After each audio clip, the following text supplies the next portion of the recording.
Located on the island of Java in Indonesia, just about 100 kilometers from the capital of Jakarta, lies what might be one of the most important archaeological sites in the world. While it's been known to locals for centuries and to professional archaeologists for over 100 years, it's only been seriously studied in the last several decades. Some of the estimates of the age of the site, if true, would radically transform what we know about early human civilization. Learn more about Gunung Padang, perhaps the oldest and largest pyramid in the world, on this episode of Everything Everywhere Daily.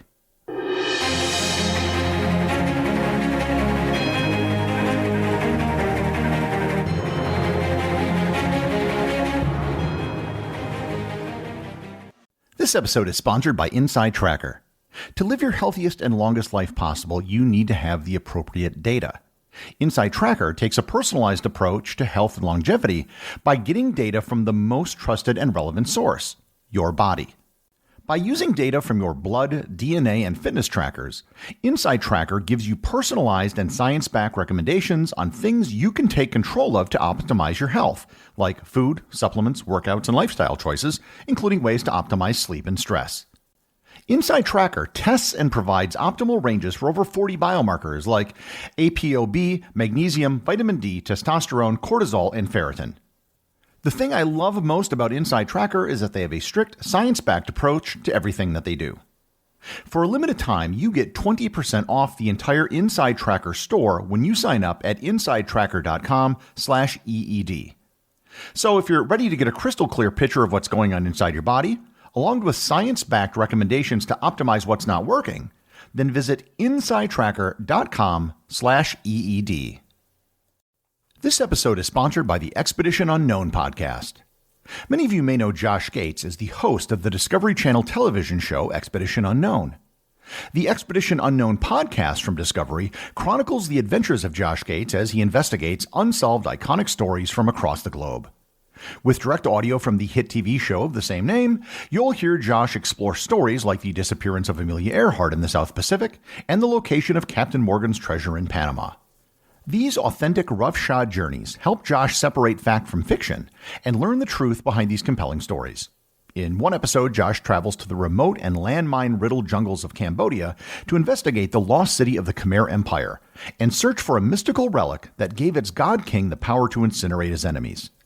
In another, Josh travels through Russia and Germany looking for stolen objects of great value pillaged by the Nazis during World War II. And in another, he goes to Peru to uncover the meaning behind the giant geoglyphs drawn into the earth hundreds of years ago. If you're a fan of this podcast, you will almost certainly love Josh's take on the subjects that he tackles around the globe. Listen to Expedition Unknown wherever you get your podcasts. Once again, that's Expedition Unknown.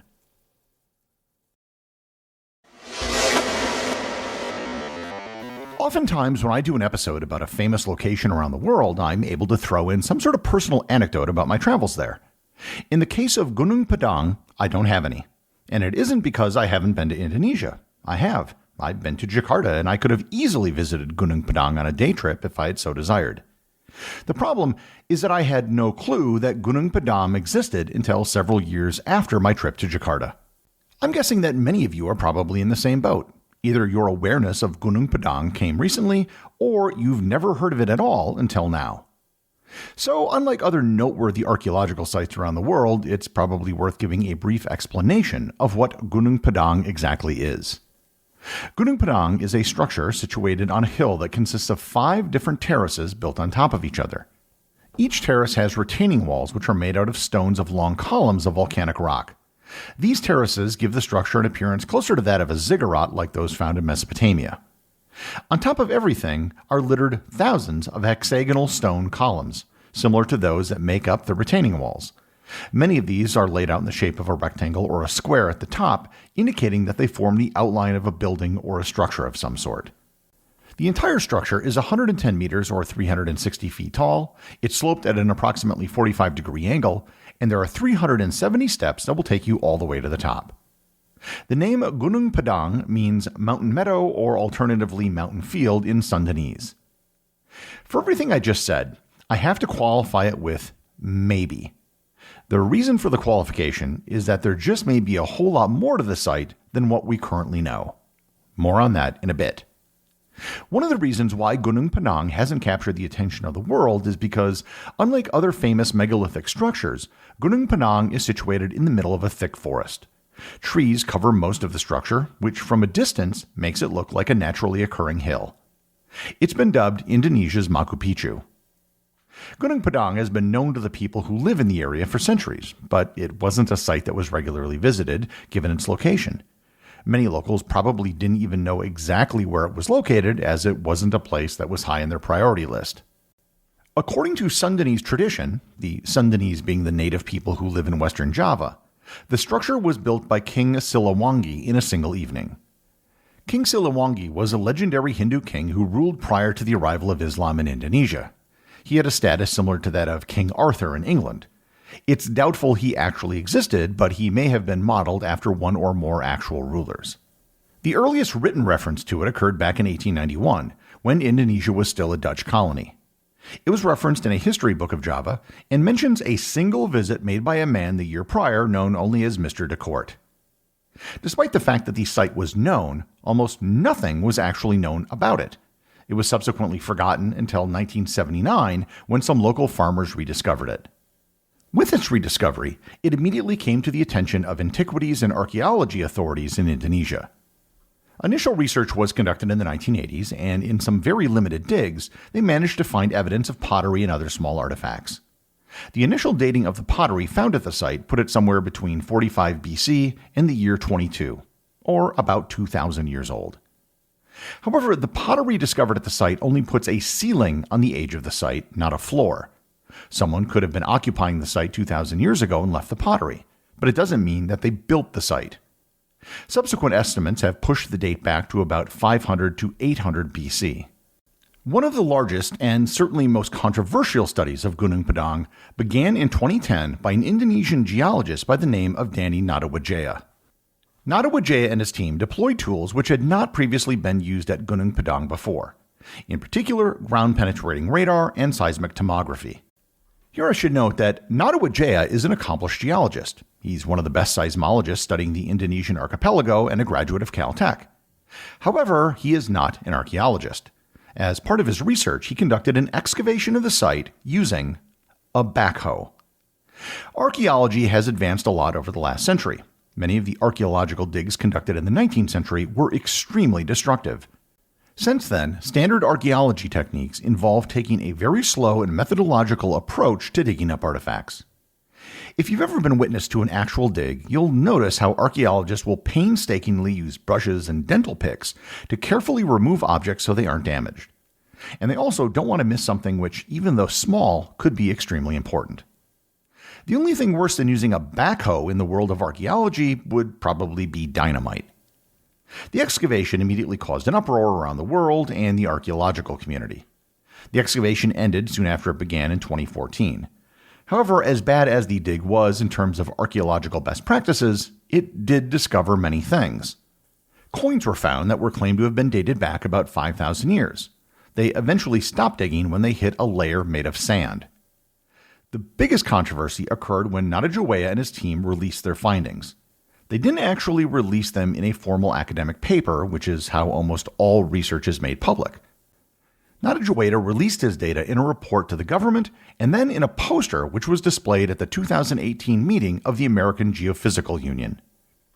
The conclusions that they reached were startling and have the potential to upend everything we know about early human civilization.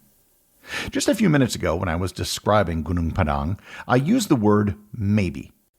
That's because this giant complex built on a hill may in fact not be built on a hill, or at least not built on a hill as large as we think it is.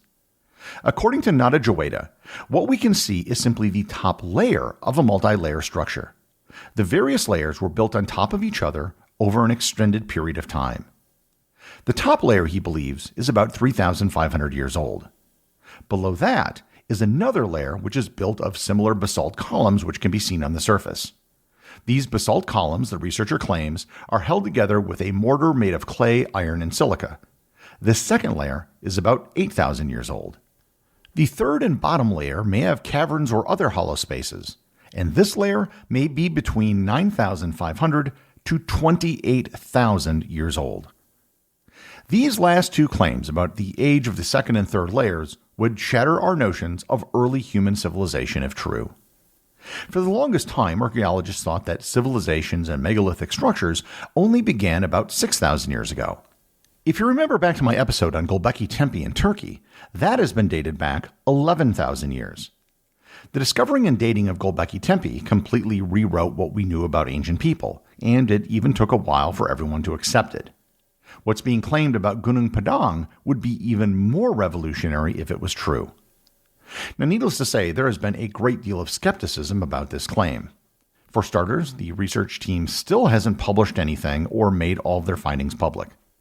Second, if you're going to make extraordinary claims, like human civilization is twice as old as we think it is, you need extraordinary evidence. Right now, there isn't anything which can prove this theory beyond a reasonable doubt. Third, there isn't any sort of corroborating evidence anywhere else. No archaeological digs in the area have found anything which would indicate a culture that was capable of creating such structures so early. Finally, politics might be coming into play. The funding for the project was from the Indonesian government, and the results of the research were first given to the government. If the findings are true, then it means that Gunung Padang would be both the oldest and largest pyramid in the world, bigger than the Great Pyramid of Giza in Egypt. It would be a huge coup for Indonesia, both in terms of international prestige and tourism revenue. The vast majority of mainstream archaeologists have been very skeptical of the claims made by Nadejawea. Other alternative and pseudo-archaeologists have embraced the theory as it supports many of their preconceived notions for when civilization began. What we can say for certain right now is that there has been very little research conducted at Gunung Padang since its rediscovery in 1979. If the claims of Daniel Nadejawea are true, then proving them will require a lot more evidence than what we currently have. And it will require excavations using much better techniques than what they used. What pretty much everyone can agree on is that Gunung Padang is a very special place that is deserving of more study. As it currently stands, Gunung Padang is pretty much still a giant mystery. We don't know who built it, we don't know when it was built, and we really don't even know how big it truly is. Hopefully, more funding and attention will be spent at the site over the next several decades to help answer many of the outstanding questions which surround Gunung Padang. The executive producer of Everything Everywhere Daily is Charles Daniel. The associate producers are Thor Thompson and Peter Bennett. I just want to thank everyone, including the show's producers, who support the show over on Patreon. If you'd like to support the show, just head over to patreon.com, which is currently the only place where you can get show merchandise. Also, if you want to talk to other listeners about the show, head over to our Facebook group or Discord server, both of which have links in the show notes.